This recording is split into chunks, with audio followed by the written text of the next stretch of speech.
Hi, question from r/ask Reddit and posted by u/SpaceX. What was your scariest a second later and I would have died moment? Outside my college dorm my freshman year there was this stoop that was half under the building, half out from under it. The building was 18 stories tall. So I'm sitting out there sitting on the steps, not under the building, and I get up for no real reason and walk under the building. As soon as I get under the building, a huge sheet of glass falls right where I was sitting. Some idiots were messing around on the 11th floor and knocked a 10 by 9 window pane out of its mooring. I was walking into a Miller's Outpost, tells you the time period, and the M from the sign above the store fell down and hit me on the shoulder. It was a big glass sign. One moment sooner and it hits my head. Because it drew blood, the store offered to give me any item I wanted so I wouldn't sue. I chose an awful red cardigan. I was 16 and dumb. My friend and I were taking an elevator down to the cafeteria in our dorm in college. For some reason, we were arguing about something when the doors opened, so we hung back for a second. Then the elevator dropped 2 floors with the doors open. I still hate getting in/out of elevators and I do a weird running start every time. Edit, happened in Canada, was an old building/elevator, less than 1950s. Second edit, we were in the elevator when it dropped. More terrified of the getting sliced in half aspect than the drop. I cannot confirm whether this would have been death, however it would have changed my and my parents' life like death. I was about 6 or 7 and I went along with my mum to go train the new puppy we had. The training ground was quite far away from home and I remember that it was a big field surrounded by a forest and a motorway on the side of it. I was told to stay in the car and play on my Game Boy, back when they were a thing lol. After an hour or so I got bored and I went to have a look at where my mum was with our puppy. The car park was a little while from the training ground but I decided to walk towards her anyway. In the meantime an older man, 30-ish, starts talking to me and the naive little boy I talked back, regardless of all the times my mum told me to not talk to strangers. He convinced me I was going the wrong way and told me he would take me to my mum and puppy has. We ended up by the motorway side and we were about to walk down the bank to the side of the motorway where his car was parked. As I am about to disappear down the bank I hear the loudest scream of my name from my mum. I look back and feel the grip of the man tighten on my hand but I was just in time to get my hand out of his grip and run towards my mother. My mum runs past me to see where this guy is but he had just got into his car and drove off. To this day I still imagine about the what-if scenario and how close I was to being kidnapped and potentially killed. When I was in junior high I was carpooling with another kid and her mom. For a reason I can't fathom she decided to race a transit train hoping to get across the tracks before the train stopped traffic. She gunned the car. I was in the back seat screaming no. She hit the train. Because I was in the back seat I was injured the least. I had a pointy piece of metal pierce through my jeans and flesh until it hit bone. Had she been a second faster the train would have hit us broadside and killed us all. Edit to answer the questions. This was 1980. She was not charged or sued. It was labeled an accident. She and her daughter suffered broken bones, lacerations and concussions. Because of the parental acrimony I couldn't be friends with the girl anymore. The family moved away before the end of the school year. I know at the time her mum was still not working. I'm not sure if she ever went back to work. Clearly she had developed some kind of mental or emotional problem which the accident probably made worse. I wondered if she was an alcoholic who began day drinking, but I never mentioned my suspicion to anyone. I needed crutches for a few months. When I was in middle school I called my mom on my cell during lunch because my head hurt so badly I couldn't move. She was on speed dial. Well, the nurse came and brought me to the office for a checkup and some pain pills while I waited for my mom. We didn't live close. Nurse said no fever, and to take me home and put me to bed. My mom watched me get into the truck and decided that maybe we should go to the hospital to be safe. By the time we reached the hospital, it was further than our home, my temp was at 104 and I was incapacitated. I had meningitis. If we went home and she put me to bed like the nurse suggested, I never would have woken up.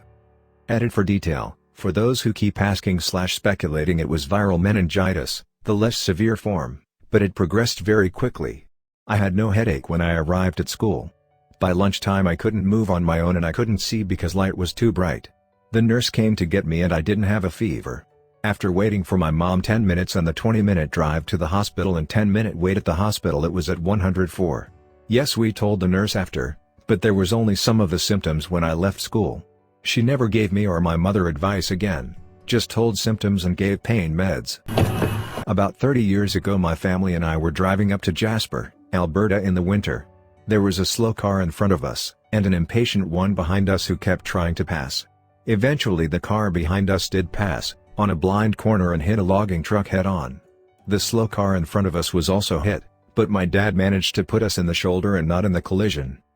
This was way before mobile phones, or anything like that. So I remember my dad and my older brother getting out and going over the other cars and talking with the truck driver. It was this indescribable moment of total silence, and freezing cold, and disbelief until the authorities came, quite a bit later. I remember sitting in the back seat with my younger brothers wondering what the hell just happened. My wife was having a rough pregnancy. Tons of awful symptoms. Swelling, tiredness, nausea, low blood pressure, high blood pressure, back pain. That morning glow never came. Last week the back pain was particularly bad. Cripplingly bad. She couldn't get up for work. And she had what she described as air pressure in her stomach. Despite having a presentation she needed to host, she took the day off and we went to the OB.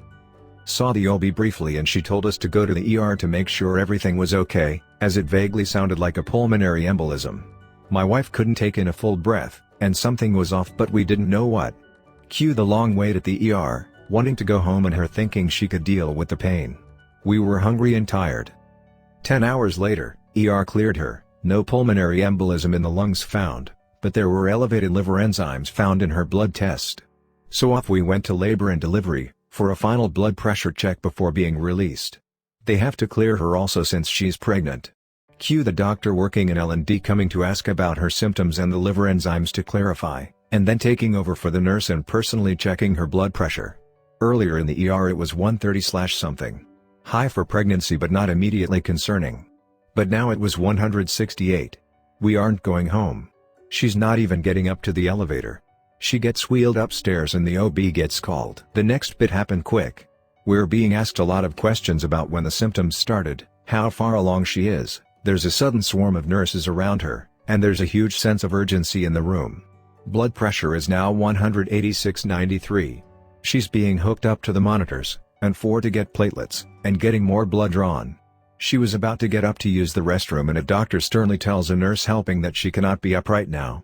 Our OB enters the room and breaks the news. My wife has severe preeclampsia and HELLP syndrome. She's giving birth, right now. It's not safe for her, or our baby. It's early, but there's no alternative. She's getting a steroid to help accelerate the development of our baby's lungs, and once the platelets are done being administered, we're going to the operating room. She had an emergency C-section and we were parents, at 29 weeks. If that L&D doctor had not noticed her symptoms before she was cleared for release minutes later, she would have had a seizure, suffered organ failure and died that same night. The last week has been surreal. We knew parenthood was coming, but not like this, or so soon. Our baby is stable in the NICU and my wife is recovering. TL, Dr. Pregnant wife felt weird stomach pressure, got cleared from the ER and went to L&D. Suddenly emergency C-section. Going home would have been fatal. I'm a dad now. If you're pregnant and suddenly feel a weird pressure in your upper abdomen, don't ignore it. Please get it checked out, because it could save both your lives. Edit. I didn't expect this much attention, but I'm glad that it could help spread awareness for preeclampsia and HELLP syndrome. Thanks for all the well wishes everyone. We visited the NICU and I got to change my first diaper today. She also held my finger in her hand, and that felt amazing. Another important thing I wanted to mention is to understand that it's not your fault if there are complications, and it just happens. Why is not fully understood yet. Feelings of guilt, or maybe even betrayal from your own body, are normal, but you will get through it. Talk it out, and seek guidance for postpartum depression if needed. My wife is strongly independent, so it feels very different for her to ask for help sometimes, but it's for the best. Be a team. Tag out, and recover as needed. There's no shame in asking for help. More so regarding pregnancy.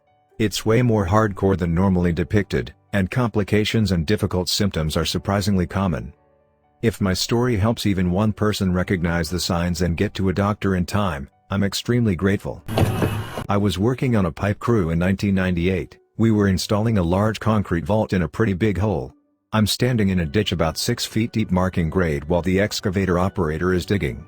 So to the front of me is a large excavator bucket, itself weighing hundreds of pounds and backed by powerful hydraulics and thousands of pounds of steel armature, and behind me is a solid concrete wall about a foot thick.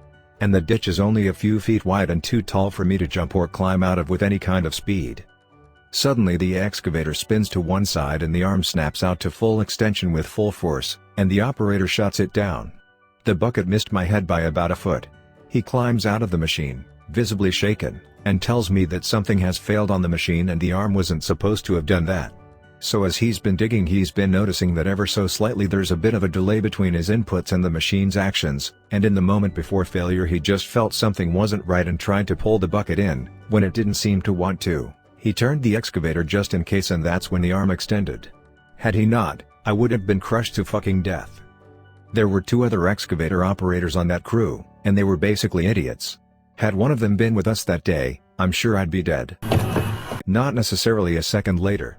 More like a few seconds earlier. But whatever. I worked at a private gun range for almost a decade and had one encounter where I could have nearly gotten killed. I was in what we called a trap house, a little bunker that holds a machine that throws clay targets for people to shoot. When we go into said bunker, we put a giant traffic cone on top of it that basically tells people there's someone in there. Keep your shotguns at your side unloaded and wait for them to exit. One day I was fixing some issues with a machine and was about to exit. I realized I left my bowl on the back shelf and stepped back and grabbed it. The second I did, I hear a shell go off and the cone on top of the house gets obliterated and falls in front of me.